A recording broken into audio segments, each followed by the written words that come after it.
ಮೇ 5 ಮಂಗಳವಾರ ಅತ್ಯಂತ ಶಕ್ತಿಶಾಲಿ ಜ್ಯೇಷ್ಠ ಮಾಸ ಕೃಷ್ಣ ಪಕ್ಷದ ಸಂಕಷ್ಟಾರ ಚತುರ್ಥಿಯನ್ನು ಆಚರಿಸಲಾಗುತ್ತದೆ. ಮಂಗಳವಾರ ಸಂಕಷ್ಟಾರ ಚತುರ್ಥಿ ಬಂದರೆ ಅದನ್ನು ಅಂಗಾರಕ ಸಂಕಷ್ಟಾರ ಚತುರ್ಥಿ ಎಂದು ಕರೆಯುತ್ತಾರೆ.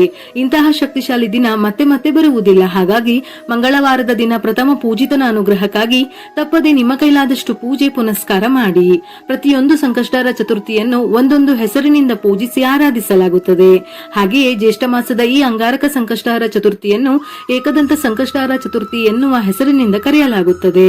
ಇಷ್ಟೂ ದಿನ ಸಂಕಷ್ಟಾರ ಚತುರ್ಥಿಯನ್ನು ಆಚರಿಸದೇ ಇದ್ದರೂ ಕೇವಲ ಅಂಗಾರಕ ಸಂಕಷ್ಟಾರ ಚತುರ್ಥಿಯ ದಿನ ಉಪವಾಸವಿದ್ದು ಗಣಪತಿಯನ್ನು ಪೂಜಿಸಿದರೆ ಸಾಕು, 21 ಸಂಕಷ್ಟಾರ ಚತುರ್ಥಿಯನ್ನು ಆಚರಿಸಿದಷ್ಟು ಪುಣ್ಯ ಫಲಗಳು ಲಭಿಸುತ್ತದೆ. ಅಷ್ಟೊಂದು ಶಕ್ತಿ ಮಹತ್ವ ಈ ಅಂಗಾರಕ ಸಂಕಷ್ಟಾರ ಚತುರ್ಥಿಗೆ ಇದೆ. ಚತುರ್ಥಿ ತಿಥಿ ಸಮಯ ಮೇ 5ರ ಬೆಳಗಿನ ಜಾವ 5:24 ಆರಂಭವಾಗಿ ಮೇ 6ರ ಬೆಳಿಗ್ಗೆ 7:51 ಮುಕ್ತಾಯವಾಗುತ್ತದೆ. ಚಂದ್ರೋದಯದ ಸಮಯ ಮೇ 5ರ ರಾತ್ರಿ 9:46. ಅಂಗಾರಕ ಸಂಕಷ್ಟ ಚತುರ್ಥಿಯ ವಿಶೇಷತೆ ಇರುವ ಕತೆ. ಅಗ್ನಿಯ ಮಗನಾದ ಅಂಗಾರಕ ಗಣೇಶನ ಪರಮ ಭಕ್ತನಾಗಿದ್ದನು. ಅವನು ಗಣೇಶನನ್ನು ಕುರಿತು ಘೋರ ತಪಸ್ಸು ಮಾಡಿದನು. ಅವನ ಭಕ್ತಿಗೆ ಮೆಚ್ಚಿದ ಗಣೇಶನು ಮಾಘ ಮಾಸ ಕೃಷ್ಣ ಪಕ್ಷದ ಚತುರ್ಥಿಯ ಮಂಗಳವಾರದಂದು ಪ್ರತ್ಯಕ್ಷನಾಗಿ ಏನು ವರಬೇಕೆಂದು ಕೇಳಿದಾಗ ಅಂಗಾರಕನು, ನಿಮ್ಮ ಹೆಸರಿನ ಜೊತೆ ನನ್ನ ಹೆಸರು ಶಾಶ್ವತವಾಗಿ ಉಳಿಯಬೇಕು, ಇಂದು ಪೂಜಿಸುವ ಭಕ್ತರ ಸಂಕಷ್ಟಗಳು ದೂರವಾಗಬೇಕೆಂದು ಕೇಳಿಕೊಂಡನು. ಅಂದಿನಿಂದ ಮಂಗಳವಾರ ಬರುವ ಚತುರ್ಥಿಗೆ ಅಂಗಾರಕ ಸಂಕಷ್ಟಹರ ಚತುರ್ಥಿ ಎಂಬ ಹೆಸರು ಬಂದಿತು. ಈ ದಿನ ವ್ರತ ಮಾಡುವವರಿಗೆ ಯಾವುದೇ ಅಡೆತಡೆಗಳಿಲ್ಲದೆ ಕಾರ್ಯಸಿದ್ಧಿಯಾಗುತ್ತದೆ. ಗಣೇಶನು ಅಂದು ಮಂಗಳನಿಗೆ ಭರವಸೆ ನೀಡಿದಂತೆ ಯಾರು ಈ ದಿನ ಉಪವಾಸವಿದ್ದು ಗಣೇಶನನ್ನು ಪೂಜಿಸುತ್ತಾರೋ ಅವರಿಗೆ ಈ ಕೆಳಗಿನ ಫಲಗಳು ಸಿಗುತ್ತವೆ. ಸಕಲ ಇಷ್ಟಾರ್ಥ ಸಿದ್ಧಿ, ಮನಸ್ಸಿನಲ್ಲಿ ಅಂದುಕೊಂಡ ಕೆಲಸಗಳು ಯಾವುದೇ ಅಡೆತಡೆ ಇಲ್ಲದೆ ಪೂರ್ಣಗೊಳ್ಳುತ್ತದೆ. ಋಣ ವಿಮೋಚನೆ, ಮಂಗಳ ಗ್ರಹವು ಸಾಲಕ್ಕೆ ಕಾರಕ, ಹಾಗಾಗಿ ಸಾಲದ ಬಾಧೆಯಿಂದ ಮುಕ್ತಿ ಸಿಗುತ್ತದೆ. ಜನ್ಮ ಜನ್ಮಾಂತರದ ಪಾಪನಾಶ. ಶ್ರದ್ಧೆಯಿಂದ ಈ ವ್ರತ ಮಾಡಿದರೆ ಜೀವನದಲ್ಲಿ ಸುಖ ಶಾಂತಿ ನೆಲೆಸುತ್ತದೆ. ಮಂಗಳವಾರದ ಅಧಿಪತಿ ಕುಜ, ಆದ್ದರಿಂದ ಕುಜ ದೋಷ ಇರುವವರು, ಮದುವೆಗೆ ಪ್ರಯತ್ನಿಸುತ್ತಿರುವವರು, ವಿದ್ಯೆ ಮತ್ತು ಉದ್ಯೋಗದಲ್ಲಿ ವಿಳಂಬವಾಗುತ್ತಿರುವವರು ಅಥವಾ ಮಕ್ಕಳ ಭಾಗ್ಯಕ್ಕಾಗಿ ಕಾಯುತ್ತಿರುವವರು ಈ ಸಂಕಷ್ಟಾರ ಚತುರ್ಥಿ ವ್ರತವನ್ನು ಆಚರಿಸಿದರೆ ಶೀಘ್ರವಾಗಿ ಫಲಿತಾಂಶಗಳು ಸಿಗುತ್ತವೆ. ಈ ರೀತಿ ಯಾವುದೇ ಸಮಸ್ಯೆಗಳಿಂದ ಹೊರಬರಲು ಸುಲಭವಾಗಿ ಮಾಡಬಹುದಾದ ಪೂಜಾ ವಿಧಾನವೇ ಸಂಕಷ್ಟಹರ ಚತುರ್ಥಿ. ಈ ದಿನ ಗಣಪತಿಯನ್ನು ಪೂಜಿಸಿದರೆ ನಿಮ್ಮ ಕುಟುಂಬಕ್ಕೆ ರಾಜಯೋಗ ಪ್ರಾಪ್ತಿಯಾಗುತ್ತದೆ. ನಿಮ್ಮ ಜೀವನದ ಎಲ್ಲಾ ಕಷ್ಟಗಳು ನಿವಾರಣೆಯಾಗುತ್ತದೆ. ಅಂಗಾರಕ ಸಂಕಷ್ಟಹರ ಚತುರ್ಥಿ ಮಂಗಳವಾರ ಬರುವುದರಿಂದ ಇದು ಸಾಲ ತೀರಿಸಲು ಅತ್ಯುತ್ತಮ ದಿನ. ಈ ದಿನ ಗಣೇಶನಿಗೆ ಋಣಹರ್ತ ಗಣೇಶ ಸ್ತೋತ್ರ ಪಠಿಸುವುದು ಬಹಳ ಶ್ರೇಷ್ಠ. ಬೆಲ್ಲ ಮತ್ತು ಎಳ್ಳು ಮಿಶ್ರಿತ ಮೋದಕವನ್ನು ದಾನ ಮಾಡುವುದರಿಂದ ಆರ್ಥಿಕ ಸಂಕಷ್ಟ ದೂರವಾಗುತ್ತದೆ. ಗಣೇಶನಿಗೆ ಇಷ್ಟವಾದ ಗಿಡ ಮತ್ತು ಹೂವುಗಳಲ್ಲಿ ಎಕ್ಕದ ಹೂವು ಅಥವಾ ಎಕ್ಕದ ಗಿಡವು ಒಂದು. ಹಾಗಾಗಿ ಈ ದಿನ ಮನೆಯಲ್ಲಿ ಎಕ್ಕದ ಗಿಡವನ್ನು ನೆಟ್ಟರೆ ಬಹಳ ಒಳ್ಳೆಯದು. ಇದರ ಜೊತೆಯಲ್ಲಿ ಈ ದಿನ ಎಕ್ಕದ ಗಿಡಕ್ಕೆ ಅರಿಶಿನ ಮಿಶ್ರಿತ ನೀರನ್ನು ಹಾಕಬೇಕು. ಇದರಿಂದ ಮದುವೆಗಾಗಿ ಕಾಯುತ್ತಿರುವವರು ಅಥವಾ ಬೇಗ ಮದುವೆಯಾಗಲು ಬಯಸುವವರಿಗೆ ಶೀಘ್ರವೇ ಕಂಕಣ ಭಾಗ್ಯ ಕೂಡಿ ಬರುತ್ತದೆ. ಈ ದಿನ ತಪ್ಪದೆ ಗಣಪತಿಗೆ ಗರಿಕೆಯನ್ನು ಅರ್ಪಿಸಲೇಬೇಕು.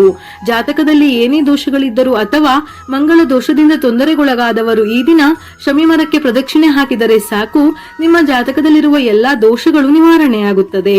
ಇದರ ಜೊತೆಯಲ್ಲಿ ಮಂಗಳವಾರದ ದಿನ ವಿಶೇಷವಾಗಿ ಬೆಲ್ಲದ ದೀಪಾರಾಧನೆ ಮಾಡಿದರೂ ಬಹಳ ಶ್ರೇಷ್ಠ. ಒಂದು ತಟ್ಟೆಗೆ ಅಕ್ಕಿಯನ್ನು ಹಾಕಿ ಅಕ್ಕಿಯ ಮೇಲೆ ಎರಡು ಕಡೆ ಎರಡೆರಡು ಎಕ್ಕದ ಎಲೆಗಳನ್ನು ಇಟ್ಟು ಎಕ್ಕದ ಎಲೆಯ ಮೇಲೆ ಅರಿಶಿನದಿಂದ ಸ್ವಸ್ತಿ ಚಿಹ್ನೆಯನ್ನು ಬರೆದು ಎಕ್ಕದ ಎಲೆಗಳ ಮೇಲೆ 2 ಬೆಲ್ಲದ ಅಚ್ಚನ್ನು ಇಟ್ಟು ಅದಕ್ಕೂ ಅರಿಶಿನ ಕುಂಕುಮವನ್ನು ಹಚ್ಚಿ ತುಪ್ಪವನ್ನು ಹಾಕಿ 2 ಹೂಬತ್ತಿಯನ್ನು 1 ಬತ್ತಿಯನ್ನಾಗಿ ತಯಾರಿಸಿ ದೀಪವನ್ನು ಹಚ್ಚಬೇಕು. ನಂತರ ಅಕ್ಕಿ ಮತ್ತು ಬೆಲ್ಲದಿಂದ ಬೆಲ್ಲದನ್ನ ತಯಾರಿಸಿ ನೈವೇದ್ಯವಾಗಿ ಸೇವಿಸಬೇಕು. ಈ ದೀಪಾರಾಧನೆಯಿಂದ ಇಷ್ಟಾರ್ಥ ಸಿದ್ಧಿಯಾಗುತ್ತದೆ.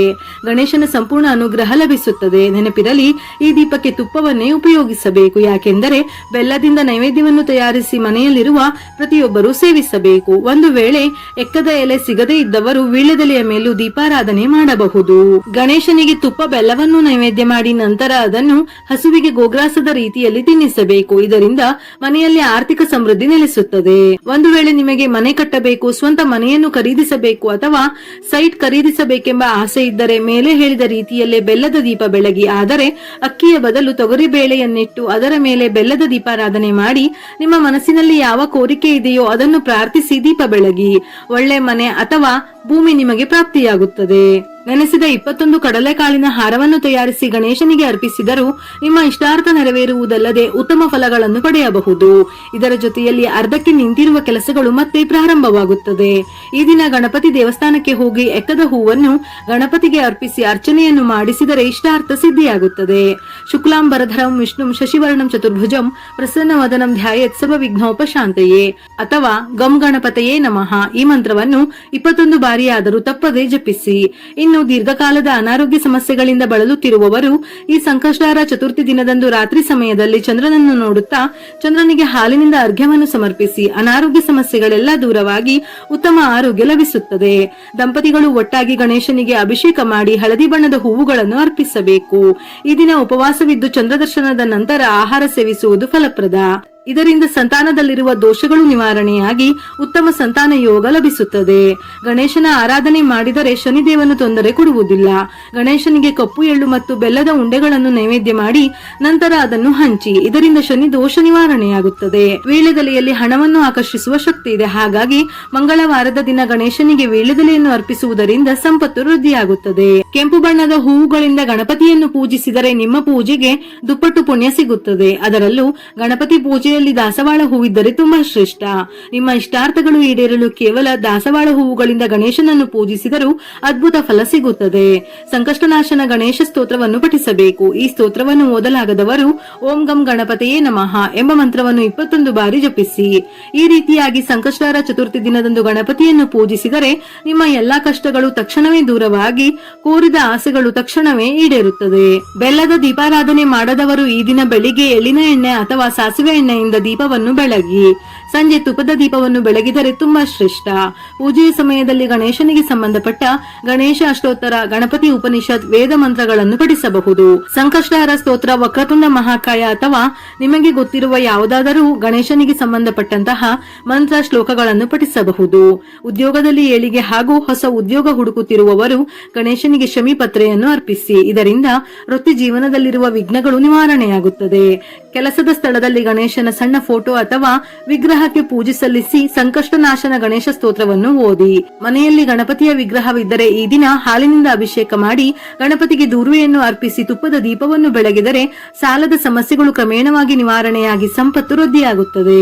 ಅಂಗಾರಕ ಸಂಕಷ್ಟಾರ ಚತುರ್ಥಿಯ ದಿನದಂದು ಗಣಪತಿಗೆ 21 ಕರ್ಜಿಕಾಯಿ ಅಥವಾ 21 ಮೋದಕ ಮಾಡಿದರೆ ಬಹಳ ಶ್ರೇಷ್ಠ. ಇಲ್ಲವೆಂದರೆ ಪಂಚಾಮೃತ ಮಾಡಿದರೂ ಅದ್ಭುತ ಫಲಗಳು ಪ್ರಾಪ್ತಿಯಾಗುತ್ತದೆ. ಇದರ ಜೊತೆಯಲ್ಲಿ ಬೆಲ್ಲದ ಲಡ್ಡುಗಳನ್ನು ಅರ್ಪಿಸುವುದರಿಂದ ವ್ಯಾಪಾರದಲ್ಲಿ ಯಶಸ್ಸು ದೊರೆಯುತ್ತದೆ.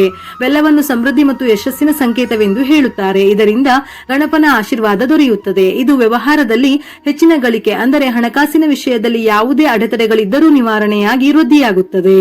ಸಾಧ್ಯವಾದರೆ ಮಂಗಳವಾರದ ದಿನ ತಪ್ಪದೆ ಬಿಳಿ ಎಕ್ಕದ ಗಿಡದ ಬೇರನ್ನು ಮನೆಗೆ ತಂದು ಗಂಗಾಜಲದಲ್ಲಿ ತೊಳೆದು ಅಂಗಾರಕ ಸಂಕಷ್ಟಿಯ ದಿನದಂದು ಗಣೇಶನ ಮುಂದೆ ಇಟ್ಟು ಪೂಜೆ ಮಾಡಬೇಕು. ಪೂಜೆಯ ಸಮಯದಲ್ಲಿ ಓಂ ಗಂ ಗಣಪತಿಯೇ ನಮಃ ಎಂಬ ಮಂತ್ರವನ್ನು 108 ಬಾರಿ ಜಪಿಸಿ ನಂತರ ಕೆಂಪು ಬಟ್ಟೆಯಲ್ಲಿ ಸುತ್ತಿ ಮನೆಯ ಬಾಗಿಲಿಗೆ ಕಟ್ಟಬೇಕು. ಇದರಿಂದ ಯಾವುದೇ ರೀತಿಯ ತಂತ್ರ ಮಂತ್ರಗಳ ಬಾಧೆ ತಟ್ಟುವುದಿಲ್ಲ. ಈ ಬೇರನ್ನು ಶ್ವೇತಾರ್ಕ ಗಣಪತಿ ಎಂದೇ ಕರೆಯುತ್ತಾರೆ. ಸಾಮಾನ್ಯವಾಗಿ ಮನೆಗೆ ದೃಷ್ಟಿಯಾಗಬಾರದು ಎಂದು ದೃಷ್ಟಿ ಬೊಂಬೆ ಕಟ್ಟುತ್ತಾರೆ. ಆದರೆ ದೃಷ್ಟಿ ಬೊಂಬೆಗಿಂತಲೂ ಬಿಳಿ ಎಕ್ಕದ ಬೇರನ್ನು ಕಟ್ಟುವುದು ಹೆಚ್ಚು ಸಾತ್ವಿಕ ಮತ್ತು ಶಕ್ತಿಶಾಲಿ. ದೃಷ್ಟಿ ಬೊಂಬೆ ಕೇವಲ ನೋಡುಗರ ಗಮನ ಸೆಳೆಯುತ್ತದೆ. ಆದರೆ ಶ್ವೇತಾರ್ಕ ಗಣಪತಿಯ ಬೇರು ನಿಮ್ಮ ಮನೆಯ ಸುತ್ತ ಒಂದು ದೈವಿಕ ರಕ್ಷಣಾ ಕವಚವನ್ನು ನಿರ್ಮಿಸುತ್ತದೆ. ಸಣ್ಣ ಪುಟ್ಟ ಜಗಳಗಳು, ವಾಸ್ತುದೋಷಗಳು ಮತ್ತು ಹಣದ ಕೊರತೆ ಇರುವ ಮನೆಗಳಿಗೆ ಇದು ರಾಮಬಾಣ. ಇನ್ನು ಸಂಜೆ ಚಂದ್ರೋದಯದ ಸಮಯದಲ್ಲಿ ಚಂದ್ರನಿಗೆ ತಪ್ಪದೆ ಅರ್ಘ್ಯವನ್ನು ಅರ್ಪಿಸಿ ನಮಿಸಿ ಸಂಕಷ್ಟಾರ ಚತುರ್ಥಿಯ ವ್ರತವನ್ನು ಸಂಪೂರ್ಣಗೊಳಿಸಬೇಕು. ಸಂಕಷ್ಟಾರ ಚತುರ್ಥಿಯನ್ನು ಆಚರಿಸುವುದರಿಂದ ಪುತ್ರ ಸಂತಾನ ಪ್ರಾಪ್ತಿ, ಕುಜ ದೋಷ ನಿವಾರಣೆ, ಆರ್ಥಿಕ ಸಮಸ್ಯೆಗಳು, ಅನಾರೋಗ್ಯ ಸಮಸ್ಯೆಗಳು, ಉದ್ಯೋಗ ವ್ಯವಹಾರ ಸಮಸ್ಯೆಗಳು ಹೀಗೆ ಎಷ್ಟೇ ಸಮಸ್ಯೆಗಳಿದ್ದರೂ ನಿವಾರಣೆಯಾಗುತ್ತದೆ. ಒಂದು ವೇಳೆ ವ್ರತವನ್ನು ಮಾಡದೇ ಇದ್ದರೂ ಸಹ ಅಂಗಾರಕ ಸಂಕಷ್ಟಹಾರ ಚತುರ್ಥಿಯ ದಿನ ಈ ಮೇಲಿನ ಪರಿಹಾರಗಳನ್ನು ಮಾಡಿದರೂ ದುಪ್ಪಟ್ಟು ಫಲ ಸಿಗುವುದಲ್ಲದೆ ಗಣೇಶನ ಸಂಪೂರ್ಣ ಅನುಗ್ರಹ ಪ್ರಾಪ್ತಿಯಾಗುತ್ತದೆ. ವಿಡಿಯೋ ಇಷ್ಟ ಆಗಿದ್ದಲ್ಲಿ ಮರೆಯದೆ ಲೈಕ್ ಕೊಟ್ಟು ನಿಮ್ಮವರಿಗೆ ಶೇರ್ ಮಾಡಿ. ಇದೇ ರೀತಿಯ ಮನಮುಟ್ಟುವ ಉಪಯುಕ್ತ ಮಾಹಿತಿಗಳಿಗಾಗಿ ಮತ್ತೆ ಭೇಟಿಯಾಗೋಣ.